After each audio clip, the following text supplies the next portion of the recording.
but that's part of the sport. Like, nothing personal. At the end of the day, he is still Pacquiao. And when you're inside that ring, it's either him or me. The wait is almost over. Manny Pacquiao, the only guy who can run for president and run 12 rounds at age 46. Mm-hmm. Yeah, I know what he's feeling. But Mario Barrios is already 30 years old. Mario Barrios, who's younger, taller, and probably still needs ID to buy a beer. Pacquiao's chasing history, looking to become the oldest world champ ever. If he pulls this off, somebody better check his birth certificate and call Hollywood, because this ain't boxing, it's a live-action superhero movie.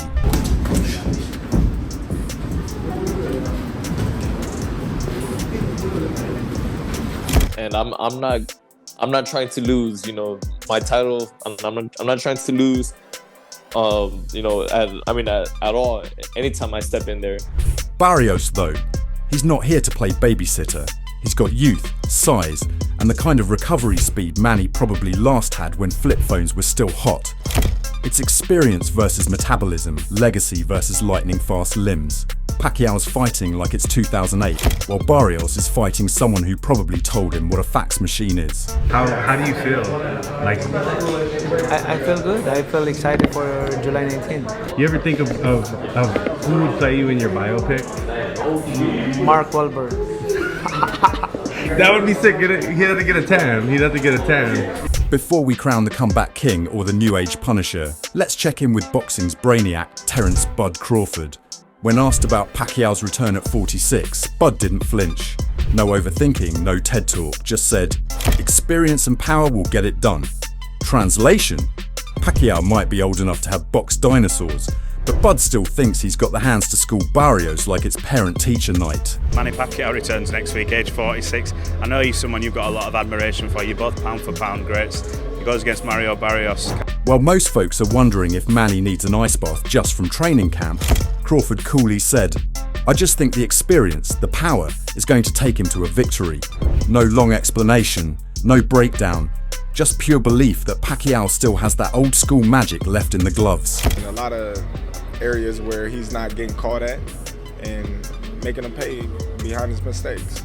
Basically, Crawford thinks Pacquiao's about to walk into the ring with enough ring IQ to download Barrios like a software update and crash him mid-fight. At this point, Manny's boxing brain has seen more styles than a barbershop catalogue.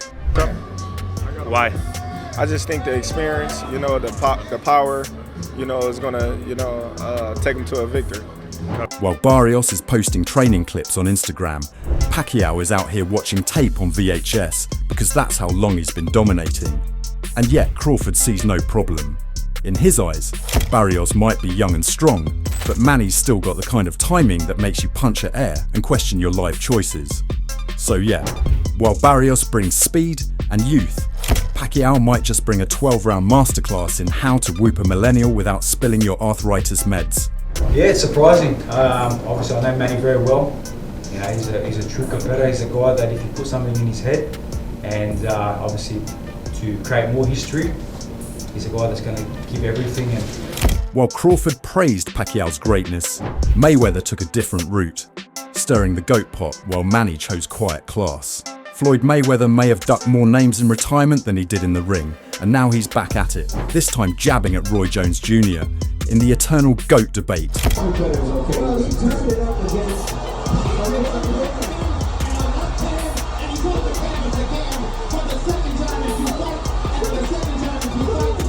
But when Manny Pacquiao was asked about Floyd's latest round of who's the greatest shade, he didn't throw punches, he threw class. I don't like that, Pacquiao said coolly, like a dad calmly shutting down his kids fighting over the TV remote. I don't like to, compare each other what we have done, but as long as we accomplish something that's inspired the fans, inspired the boxing fans all over the world. For Manny, the boxing legacy isn't built on tearing down fellow legends like it's a rap battle, it's about uplifting the sport. He made it clear that it's not about being ranked above anyone else, it's about inspiring fans, putting in work and leaving the ring with dignity and maybe a black eye or two. As long as we accomplish something that inspired boxing fans all over the world, he said, that's what matters. Translation: while Floyd's out here playing verbal dodgeball, Pacquiao's busy writing history, one comeback at a time. You're the contributor of boxing industry, like all of us. Because we cannot do that, like comparing each other like that. Roy Jones Jr. didn't just clap back, he brought the whole smoke machine. When Floyd Mayweather threw shade at Roy's GOAT opinions, Roy didn't go with the usual no comment. Nope, he practically said, "You got a problem? Cool. Drop the exhibition gloves and meet me in the parking lot. No ring walk, no pyrotechnics, just hands."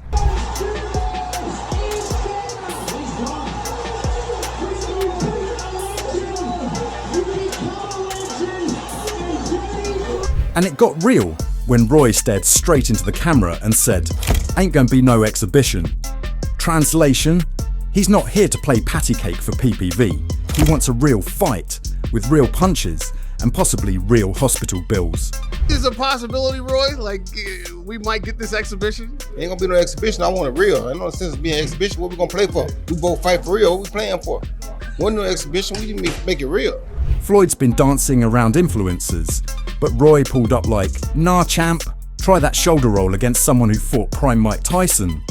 Roy delivered that OG uncle energy, calm but lethal, like the guy at the cookout who says, "I don't fuss much, but I'll fight you over this domino game."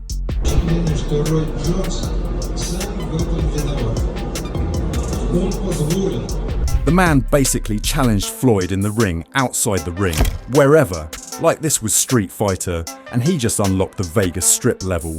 So while Floyd's out here trademarking the best ever, Roy's rewriting it to mean beatdown era. And there's one seat left. Ringside, no headgear, all smoke. Exhibition for people playing. We ain't playing. I ain't anyway. Well, I mean, I don't bother nobody. I'm authorized.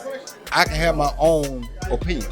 You got a problem with my opinion, then anything I say, I'll be willing to fight about. That's why I don't fuss much, because if I say it, I mean it.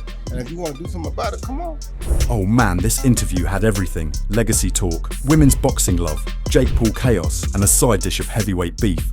But the main course, Uncle Roy versus Uncle Floyd, turning into full-blown Thanksgiving family drama. When Radio Raheem brought up the Mayweather-Roy Jones Jr. beef, Andre Ward looked like someone asked him to choose between his mum and grandma. He was laughing, but you could see the panic, like, "Bruh, I'm not trying to catch strays from either of these Hall of Fame hands." I guess Roy said something that Floyd didn't, respect, and Floyd responded in Floyd Mayweather fashion. Is anybody wrong? And Roy responded in RJ fashion. Ward nailed it. Two proud legends trading verbal jabs because fighters can dodge punches, but not legacy shade. And Roy? He didn't drop a subtweet. He stared straight into the camera like he was about to release a diss track called Exhibition This. I don't even know how to feel about it. I mean, I do know this. They're fighters. And, entertainers and fighters, they're sensitive about their work. Meanwhile, Floyd clapped back in full Money Mayweather mode, loud, flashy, and somehow still dead serious. Ward stayed neutral like boxing Switzerland, just sipping tea in a tailored suit, whispering, "I just hope nobody gets hurt emotionally." So straight to the camera, no edited footage, I'm to your face, what's up? So who's wrong? I'm not gonna get in that. I just, it's tough, man. They're fighters, bro. I don't care if they're 70, they're gonna be talking like this. So I really don't have an opinion in terms of who's right and wrong. I just understand it. And there you have it.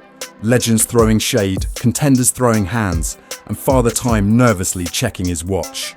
Whether Pacquiao shocks the world again, or Barrios pulls the plug on the nostalgia trip, this ain't just a fight. It's a full-blown blockbuster with punches and plot twists. So who you got? The ageless icon with calves carved from granite? Or the young lion trying to retire a legend and still make it to brunch? Drop your picks in the comments, smash that like button like it owes you money, and hit subscribe for more spicy takes and savage breakdowns only on Boxing Headquarters, where we bring the smoke and leave the headgear at home.